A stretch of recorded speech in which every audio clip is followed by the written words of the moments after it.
Muy buenos días. Vamos a continuar hablando de, de lo que escribió eh, Alexander Eleazar, ¿no? en sus investigaciones.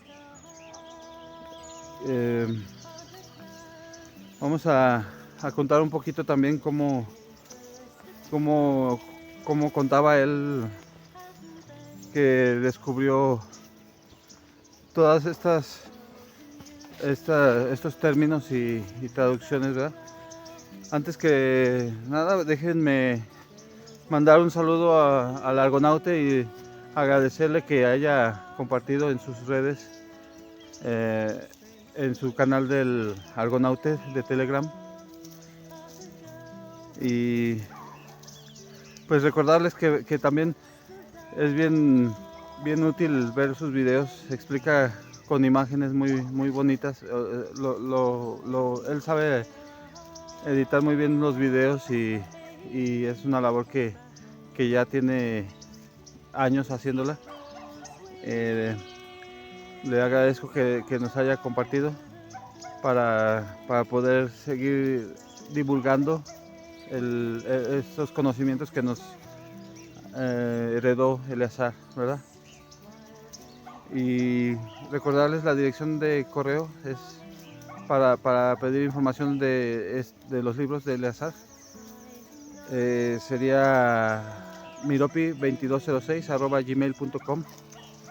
Y bueno, yo he leído algunas de las entrevistas que, que, que le hacían a Eleazar y también algunas de las conferencias que hubo transcritas de estas conferencias que él dio en España para hablar sobre todos sus investigaciones, ¿verdad? Eran conferencias gratuitas, él no cobraba por las conferencias que yo tenga entendido, no cobraba. Entonces, bueno, se le hacían muchas preguntas. Estas conferencias las hizo en la ciudad de Zaragoza. Una fue en Zaragoza, en una biblioteca pública. En otra fue, creo que la Universidad de Salamanca, si no me equivoco. Y bueno, él cuando escribió su libro no puso exactamente cómo fue su técnica para descifrar la verdad, porque lo que él quería básicamente era que los historiadores y pues la gente que podría entender del tema, ¿no? Serían los más interesados en indagar cómo le hizo, cómo logró descifrar las lenguas y los textos que son indescifrables. Todavía muchos se preguntan cómo descifrar el ibérico y el etrusco y el griego, que ellos según ellos ya dieron en el clavo y los jeroglíficos ya son expertos. Pero la verdad es que no. Y sobre todo los jeroglíficos, los escritos en cuneiforme, que les llaman sumerio, ya lo tienen, ya. Ellos dicen, ya lo descubrimos, ya sabemos, y basan sus investigaciones en traducciones de otros, sin saber qué metodología usaron, ¿verdad? Y bueno, les voy a platicar cómo contaba él que dio en el clavo en sus conferencias, porque en el libro él dice que él esperaba que le confrontaran y que le preguntaran, y nadie le preguntó, nadie se mostró interesado en nada de lo que, en nada, ni siquiera le escucharon, o sea, ni siquiera le mandaban dudas ni nada. como que lo ignoraron. Así que en sus conferencias sí había personas que le preguntaban, pero personas, no gente, porque después hizo otras conferencias donde había 27 personas, poquita gente, no era mucha gente la interesada. Y había quienes le preguntaban que cómo fue la aventura, ¿verdad? De descubrir. Y él contó cómo lo hizo. Perdón. Y no le fue fácil porque dice que él empezó porque tiene su historia muy particular que se las voy a contar también, si nos da tiempo en y si no en el siguiente, pero el método que él siguió fue que primero tenía la inquietud de descifrar, porque como muchos sabemos que la historia que nos enseñan en la escuela y que ya se acepta no tiene una hilación, una coherencia en la antigüedad, sobre todo con las civilizaciones antiguas.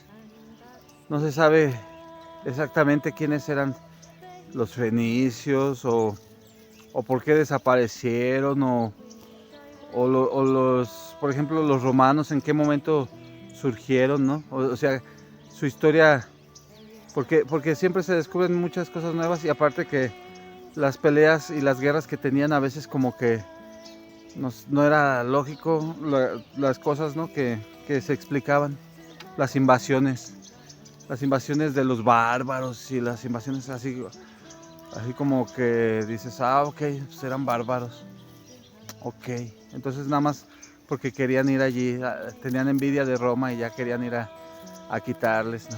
Entonces, ¿qué pueblo se va a ir a enfrentar con? Es como la leyenda esta de David contra Goliat, ¿no? Que también, bueno, son nombres reciclados, pero digamos, ¿no? Es algo así. David contra Goliat, ¿no? ¿Quién se va a meter? Yo contra el más poderoso allí nomás porque quiero quitarle. Debe haber una razón, ¿no? ¿O por qué? O sea, eso, así muchas cosas, ¿no? También muchos pueblos que se invadían, que eran como si fueran hermanos o así, y se invadían o se peleaban así de repente, ¿no? Bueno, él conocía una parte de la historia diferente porque él fue el heredero de la familia Romanov, y cuando él fue creciendo, él sabía que la historia que le contaban en la escuela era bien diferente de lo que él sospechaba, ¿no? Porque pues aunque quedó huérfano y fue adoptado por otra familia, de repente conocía gente que le decía quién era su verdadero origen, quiénes eran sus verdaderos padres, y él era lo que le dejaba las preguntas así. Y él tuvo una infancia muy dura y una juventud también muy difícil, porque después fue acusado de comunista durante la Segunda Guerra Mundial, y en estos años, desde el 1943 al 45, que estaba todavía la guerra, él fue elegido para ser el líder de Rusia por Hitler. Hitler lo mandó, ¿cómo se llama? Ya estoy contando la historia del ejército, pero pues sí, ¿verdad? Entonces, Hitler lo mandó traer del campo donde lo tenían en el sur de Francia, en Vichy.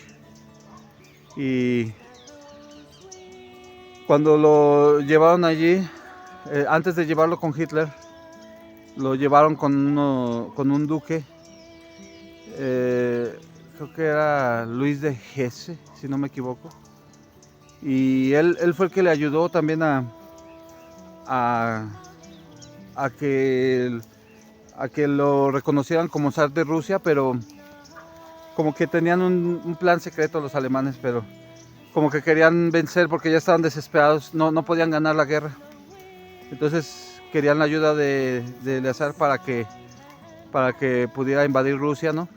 Y yo creo que se querían quedar también con Rusia, pero pues, aparentemente él decía como, bueno, Alemania también tiene su historia, Bere, entonces, y Paya. Alemania significa la primera, la manie poderosa, era una región militar de los payos, poderosa región militar. O sea que a Alemania la sometieron desde hace miles de años. Desde antes de Troya creo que ya estaba, ya se llamaba Alemania. Y bueno, él cuenta que se dio cuenta después que el Papa era el que manipulaba a Hitler. Satán, el Vaticano. Vaticano significa la propiedad, los propietarios, creo, Vaticano, los propietarios, el propietario. Y bueno, como tuvo esa experiencia de liderar y fue proclamado zar, allí Hitler le hizo una coronación, una entronización, bueno, una coronación como zar en una región de Rusia. Juntaron a varios soldados rusos y a algún pobladillo, a un poblado pequeño ruso, y allí le hicieron su ceremonia. Hubo fotos, hubo prensa, pero no, o sea, todo fue como que fue fingido, como que era para hacerlo creerlo a él, que se sintiera como el zar. Y le dieron una pequeña compañía de soldados alemanes para que le ayudaran, y algunos soldados rusos como que algo, y empezó a hacer sé que conoció mucha gente de la realeza que se lo presentaban a la gente de la realeza como que para que se la creyera, ¿no? Así como que él creyera que iba en serio. Así él prosiguió, y él no sospechó nada de eso porque él sabía su legado. La niñera, había una, creo que era una duquesa o era una princesa de otro reino que él lo visitaba cuando era pequeño y le decía, y recibía regalos, recibía cosas así, que de todas formas la criada le vendió todas sus joyas, ¿no? Y toda su herencia y todos sus documentos. Creo que dice que vendió la espada de su antepasado, de Alexandre, que tenía la empuñadura original. La hoja ya se le había cambiado, creo que Mahomet se la cambió. Estaba en Damasco, se le llamaba la espada de Damasco. Esa sola espada era un tesoro. Entonces la criada la cambió. Dice que la vendió por 3 perras gordas. Bueno, ok. El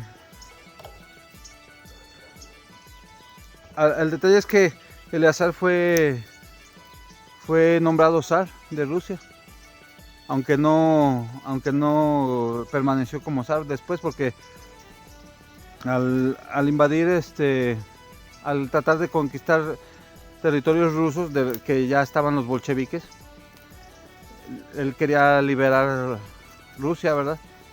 Pero con la ayuda de los alemanes, él ya no quiso aceptar, porque se dio cuenta de todo lo que estaban haciendo los alemanes con la gente al liberar.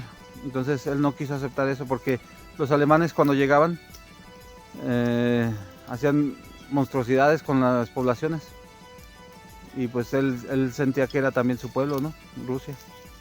Entonces no quiso aceptar eso, a pagar ese precio de liberar Rusia con la ayuda de estos canallas que violaban a la gente, violaban a las mujeres cuando llegaban, entraban a los pueblos, al primer pueblo.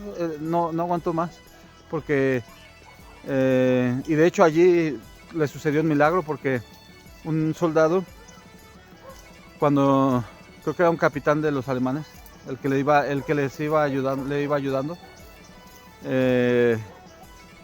al ver que él no quería que hicieran todo esto, todas estas atrocidades a las mujeres, él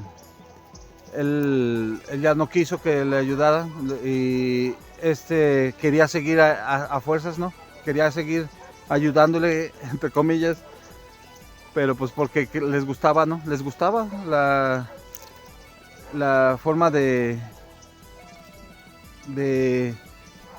llegar a los pueblos. ¿Por qué? Pues porque aprovechaban y saqueaban todo y abusaban. Entonces lo quiso amenazar y lo puso contra la pared y le puso una pistola en el pecho para que continuara. Y él algo le dijo como que no, que era un canalla, y no le tuvo miedo, le dijo eso, un canalla o algo así le dijo. Le disparó, el alemán le disparó, y no lo pudo matar. Le dio, pero no penetró la bala, como que le hizo un golpe en el pecho, como algo, pero lo hizo desmayar. Y después llegó un soldado ruso y mató al otro, porque el otro, cuando Eleazar recibió el golpe, el disparo, se desmayó y volvió otra vez en sí. Entonces cuando ya cobró el conocimiento otra vez, el soldado le volvió a disparar, como que le sorprendió que no se murió. Entonces le volvió a disparar, y el otro, el soldado ruso, al verlo, lo asesinó al alemán. Fue un milagro, doble milagro, porque de los disparos no le pasó nada, solo le quedó una marca en el pecho. Él lo cuenta en su biografía, en este libro que publicó en Operación Alice. En él cuenta cómo le sucedió esto, y bueno, allí decidió ya no continuar con este ejército alemán. Decidió regresar, y al regresar a España, perdón, a Francia, al campamento, porque como que la salida del campamento nada más era para que fuera allí a ayudar a conquistar Rusia, pero como no quiso, pues regrésate. Entonces ya cuando pues él cuando estuvo regresando, cuando regresó, ayudó, porque de hecho ahí cuenta que cuando regresó, estuvo todavía haciendo prestando su ayuda a los que eran como rebeldes, ¿no? Que no, o sea, no eran comunistas, sino que más bien no querían que se implantara el nazismo. Entonces se les tomaba en ese tiempo como si fueran rebeldes. Sí, la resistencia, era la resistencia. Entonces él ayudaba a los aliados que mandaban, todos, por ejemplo, mandaban muchos pilotos y hacían espionaje. Entonces era para entrar en el territorio que ya controlaba Alemania. Entonces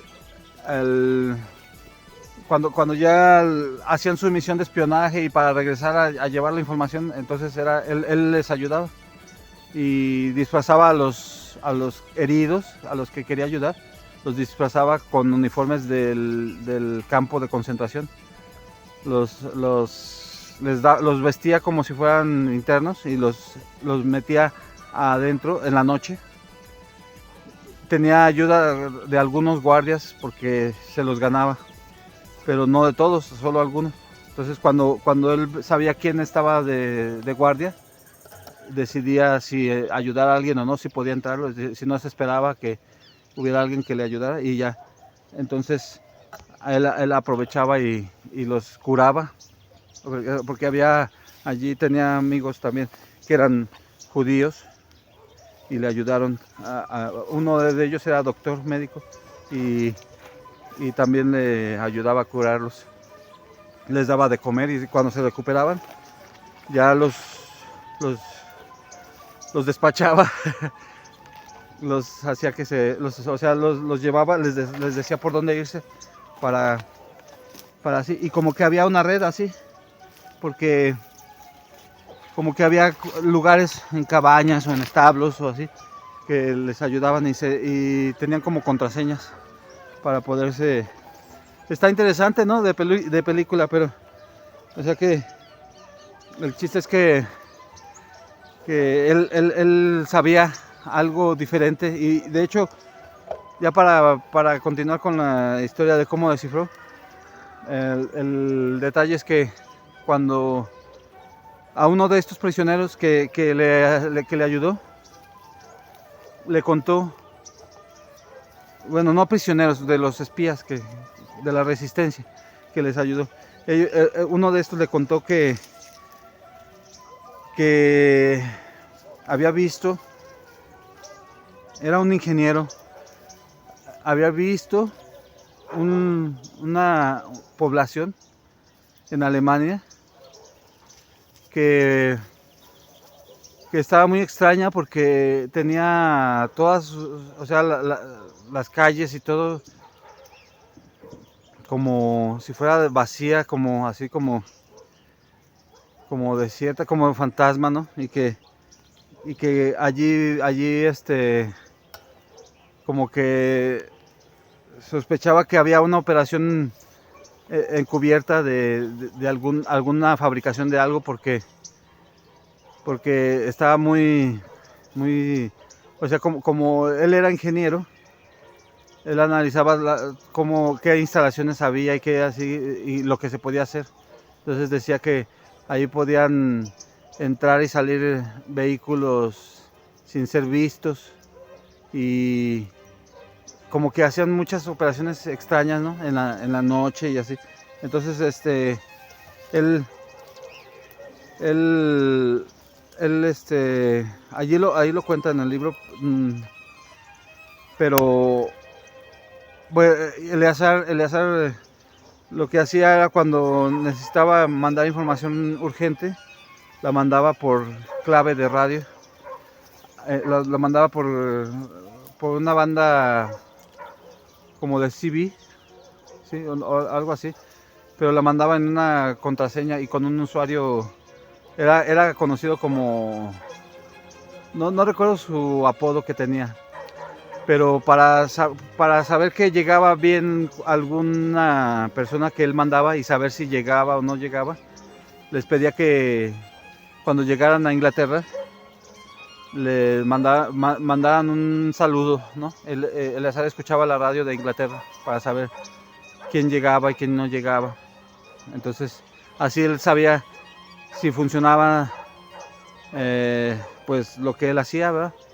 Y un día con esta información que le dio se la transmitió a Inglaterra y después recibió el agradecimiento de Churchill porque aparentemente esa información de esta base había ayudado a detener la fabricación de las bombas atómicas, como que allí las hicieron en Alemania. Entonces, o más bien Alemania ya estaba haciendo sus propias bombas, algo así. Es lo que yo entendí, ¿verdad? Porque hace hace 2 años que leí el libro, pero voy a volverlo a leer. Y sí, eso es lo que entendí. Y entonces, pues sí, él ayudó a cambiar el destino también allí, ¿no? Porque si no, imagínense, si hubiera ganado Alemania, sería muy difícil, digo, muy diferente. No sabemos qué tanto, qué hubiera sido diferente. Pero bueno, de todas formas, Alemania estaba controlada, así que no hubiera sido muy diferente. De todas formas, como que siempre tienen su plan B, ¿no? O sea que, de todas formas, Churchill le agradeció y Eleazar se dio cuenta cómo funcionaba esto, ¿no? Bueno, y bueno, pues así decidieron, así,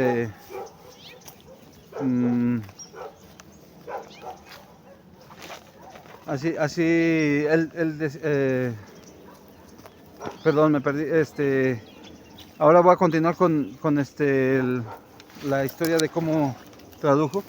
Bueno, él ya sospechaba que bueno, de allí ya se fue a España cuando lo liberaron, entre comillas, como que dijeron, ok, ya te dejaron ir, te vamos a dejar ir.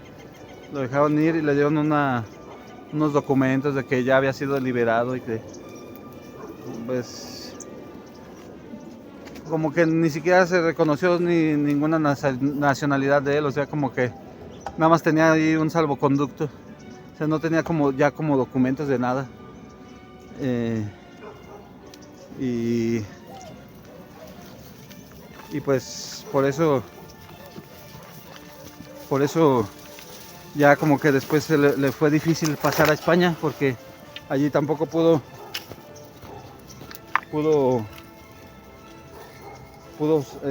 pasar, porque le robaron en Francia, en el tren le robaron sus documentos, los documentos que probaban que tenía el testamento de su mamá, donde el zar Nicolás le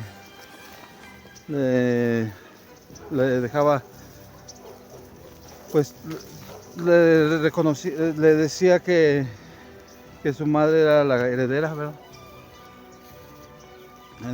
En el documento decía, probaba su identidad y todo, pero se lo quitaron.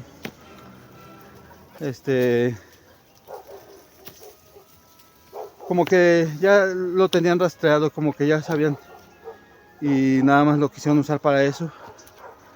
Pero es lo que, imagínense eso en el 45. Ahora, o sea, siempre van aprendiendo de sus tácticas, o sea que en realidad no se sienten muy seguros porque ya saben cómo manejar a la gente. Los compran. Siempre han tenido a la Polizei de su parte, a la policía, a la Polizei. La policía viene de Polizei. La Polizei fue creada, no dice si fue creada aquí en este globo o tal vez sea desde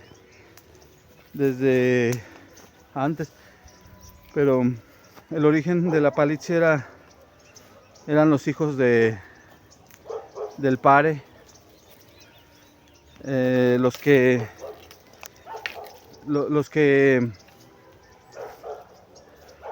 tenían, o sea, eran sus hijos, y estos hijos eran los que cuidaban a su padre. Entonces formaron un grupo de ¿cómo se llama? para protegerlo. Y lo que hacían era ir a capturar a los revoltosos, a los que no querían obedecer al padre, o así como por ejemplo a los que también querían a su propia mujer, ¿no? Y que no querían, por ejemplo, que se les tocara a su mujer o así, a esos también. Entonces, pues así es como impusieron su orden desde hace mucho. Y la palicie daba los palos.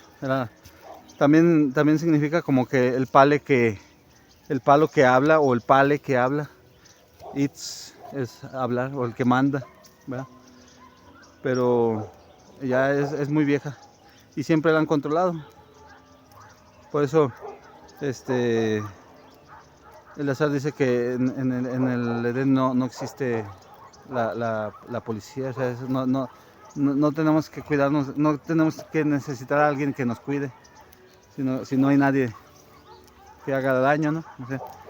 Pero aquí se necesita, porque ellos son los que ellos son los que te protegen. Por eso el padre era el que protegía a los débiles, a las mujeres. A las mujeres son las primeras que protegía, porque las mujeres le creían más, y entonces ellos fingían que las protegían de los abusos de otros, y a cambio pues les lavaba el coco, ¿no? Pero bueno, así fue como cobró su poder al principio.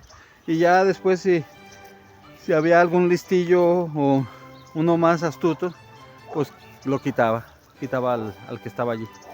O sea que los padres siempre se tenían que estar cuidando, y por eso tenían muchos hijos que lo protegían, la palicie. Entonces la palicie, por eso se dice policía en muchas partes del mundo, se dice igual. No es porque se haya creado al mismo tiempo ni nada, sino que es una tradición de los padres tener esas protecciones. Palicie, police, es lo mismo, todo es el palo, la que da los palos. Entonces con este control fueron los policías de la frontera de Francia que le quitaron esos documentos a Eleazar. Y ok, pues vamos a seguir con cómo Eleazar se dio cuenta, ¿no? Bueno, tenía que empezar a investigar, porque al llegar a España, yo me imagino que tuvo que empezar de cero, ¿no? Porque ya no tenía familia, y pues yo creo que fue cuando empezó a trabajar de carpintero.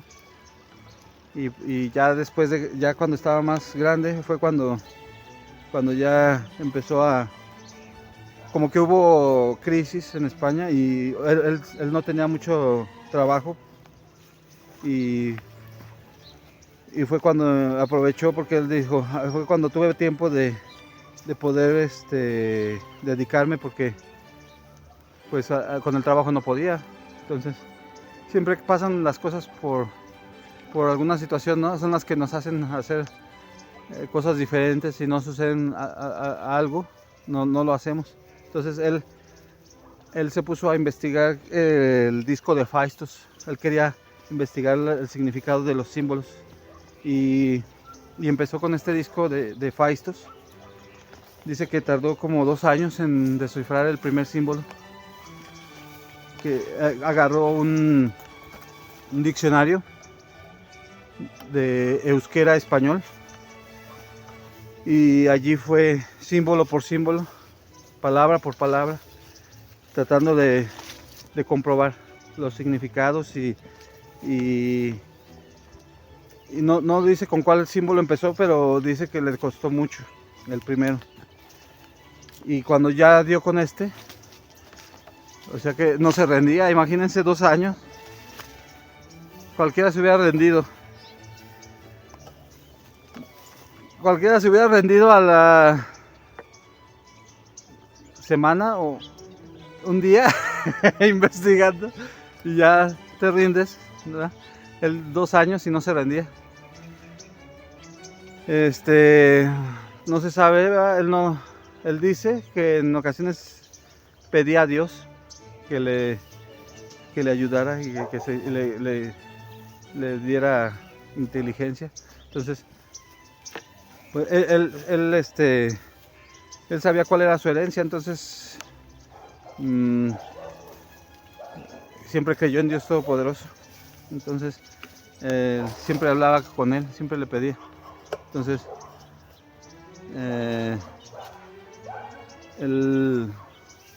pues para la gente que no cree en Dios está como difícil, ¿no?, de creer. Pero hay una frase que dice Eleazar a veces que para el que no cree, ninguna prueba es necesaria, y para el que no cree, ninguna prueba es suficiente, y para el que cree, ninguna prueba es necesaria. Entonces, él creía, así que, y sabía un poco de que por dónde buscar. Entonces sabía que tenía que descifrar, ¿no? Yo creo que más que nada para probar lo que él conocía. Pero bueno, y muchas veces lo dice, para poder descifrarlo correctamente, uno tiene que conocer la historia. Si no conoces la historia, no vas a encontrar el significado de los textos, porque es imposible casi. Y es cierto, porque en cada época se escribía diferente, y él tenía una idea mucho mejor que nosotros, ¿no? Y pues ya sabemos por qué, porque él era la tercera vida de Dios aquí, así que él era el único que podía ser capaz de descifrarlo.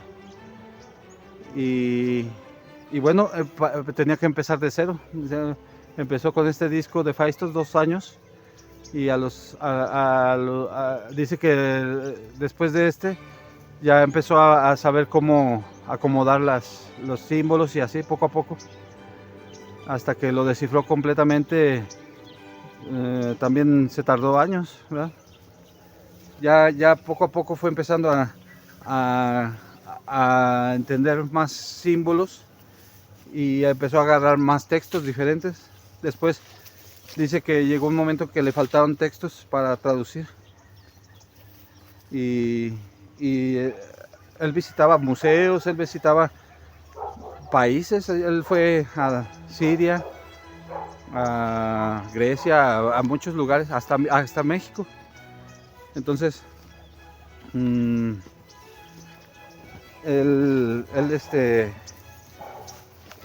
buscaba en colecciones privadas también, porque ya después en los museos como que ya los empezaban a esconder, porque lo veían que andaba dibujando, porque no le dejaban sacar fotos o así. Por eso no dejan sacar fotos en los museos, para que nadie pueda estudiarlos así. Lo que muestran en los museos es lo que se puede mostrar, y lo que tienen en su reserva es lo que no se puede mostrar, que dice que está en catalogación y en curación, pero es porque no lo quieren mostrar. Y bueno, él, gracias a colecciones privadas, fue consiguiendo más textos, y se dio cuenta de que el euskera era la lengua que era la lengua más original, más antigua, ¿no? Lo más parecido. Entonces, por eso como que empezó o sea, él hablaba también árabe. Él hablaba un poco de árabe, un poco de ruso, y también francés. Él creció en Francia. También hablaba un poco de alemán, y de hecho entendía el alemán, pero como que esa vez que lo pudo hablar fue un milagro. Y sí, así fue. Entonces es bien complicado, ¿no?, que alguien que tenga sus características, tenga también como que el, el conocimiento de la historia, ¿no? Para poderlo descifrar, para poder descifrar. Entonces, los voy a mover un poco para allá porque como que hay gente y yo creo que van a empezar a hacer música. Bueno, bueno, así fue. Es complicado, pero así fue. Y después empezó con los jeroglíficos también, con los egipcios. Imagínense los egipcios, ¿no? Todas las figuritas y así que tienen, ¿no? Son muchos. De esos sí agarro mucho material de los egipcios. Los egipcios sí tienen mucha información, solo que nadie sabía traducirlos. El Champollion decía que eran como, no recuerdo cómo les decía, pero le ponía a cada símbolo, le ponía como una letra, y él demuestra en el libro de allí de los Payos que era como cómo le asignaba las letras, de dónde sacó el nombre de Ptolomeo y de Cleopatra. Pues allí demostró cómo lo hizo él, lo comparó y se dio cuenta que también el Ptolomeo era un fraude. Digo, el Ptolomeo, el Champollion. Ahora. Entonces continuó así y fue donde descubrió mucho de los egipcios, de los jeroglíficos, pero no se detuvo allí porque después también empezó a hablar empezó a descifrar lo último dice que lo último que le costó mucho más trabajo fue el cuneiforme, los famosos textos sumerios, ¿no? Que ahora dicen que el que los pudo traducir fue el Zacarías Sitchin, y ese inventó una historia de los Anunnakis, ¿no? Y que habla de no sé qué, a lo mejor habla de reptilianos, no sé, una raza reptil. Bueno, entonces el Zacarías Sitchin como que es no sé si es no sé qué sea, pero pues, o sea, son de los que tienen que crear también la historia. Y bueno, pues a los que les sirven y les ayudan les dan sus reconocimientos de ¿cómo se llama? De premios, ¿no? Premios Nobel, o los nombran caballeros de sabe cuál orden y de qué. Y así los ayudan, los gratifican. Al Champollion no sé qué le han dado, pero pues ya con la fama que le dieron, pues ya. Y al Zacarías Sitchin, pues también, ¿no? Bueno, entonces este lenguaje del cuneiforme, ese sí está bien difícil, porque lo dice mismo Eleazar. No crean que yo soy experto no, pero sí he estudiado sus textos, y en los ver dice cada texto, dice qué coeficiente, o sea, yo le entiendo como la dificultad. Entre más alto es el coeficiente, más difícil es de entenderlo, ¿no? O el trabajo que le costó, no sé. Pero, o las horas tal vez, ¿no? Porque también había textos que tardaba años en descifrar. Pero bueno, yo vi uno de los textos, porque solamente puso un texto en cuneiforme. ¿Para qué nos va a poner más, no? Con este tenemos. Pero sí, solo entendí un símbolo, no, de ese no entiendo nada. Y sí me falta estudiar más, pero sí decía que este idioma, este lenguaje era usado por las nada más era usado por las computadoras de las bibliotecas, o sea que por eso es muy difícil. Y en este idioma fue en el que escribió la Bibele, así que si era complicado y solamente los Abe lo usaban, significa que estos textos que están en cuneiforme, en Anere se llama, le dicen cuneiforme porque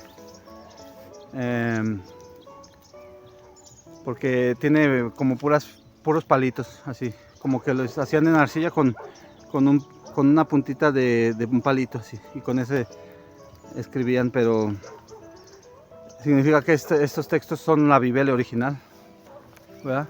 Porque nadie más lo usaba, solo lo sabe. Los sabe eran los digamos sacerdotes, entre comillas, eran los ministros de los Vede, eran los más sabios. Se sabían la Biblia, y al más inteligente de todos ellos les decían el Arcontoche, que era como el pilar de la Elis. Las Elis eran las iglesias. Entonces, por eso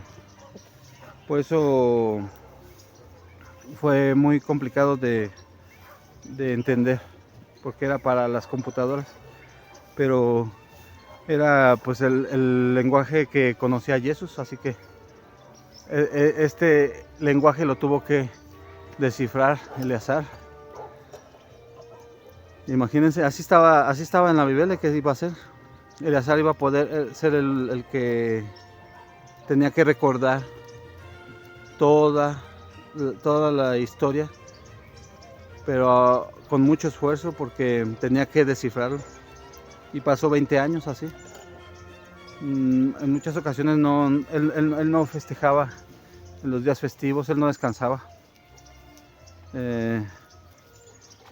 Ya hasta que publicó su libro tal vez empezó a tomar descansos, pero antes no descansaba. Y pues sí, en realidad es complicado, ¿no? Pero espero que se me haya entendido un poco, porque es una historia algo complicada siempre, ¿no? De explicar. Sobre todo cuando uno conoce a alguien que se muestra interesado, no se sabe por dónde empezar, ¿no? Porque hay tantas preguntas. Pero no importa, pues poco a poco. Como cuando hay un nudo, ¿no? Lo empiezas a agarrar de a poquito y lo vas desenredando, y así. Y hay otro nudo que es la palabra Mesías. La palabra Mesías es un nudo, lo dice Eleazar, porque él es su padre y al mismo tiempo es su hijo. Eso es lo que significa Mesías, según lo que yo puedo interpretar. Porque en todos sus libros habla del Mesías, porque todos los textos hablan del Mesías. El Mesías es la clave de lo que va a suceder, de lo que sucedió y de todo. Por eso le cambiaron al Mesías con S, pero era con Z. Y era Mesujas, pero él no explica el significado de Mesías claramente, uno lo tiene que deducir. Pero como esto que les explico, de que el hecho de que él mismo es su padre y él mismo es su propio hijo, eso se presta ¿cómo se llama? A confundir, y es lo que aprovechaban los payos para decir: a ver, entonces si es su mismo padre y es su mismo hijo, su propio hijo, entonces ¿quién es su padre? Y entonces ¿quién es?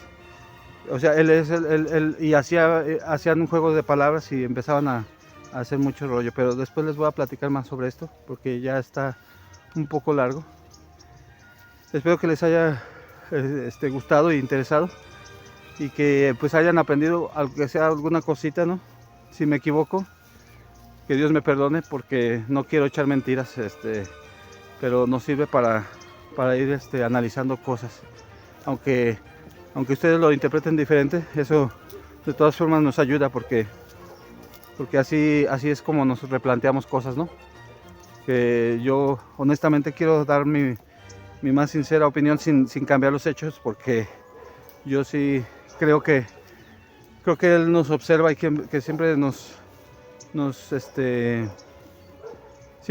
siempre está tratando de ver quién es el que se interesa en él, ¿no?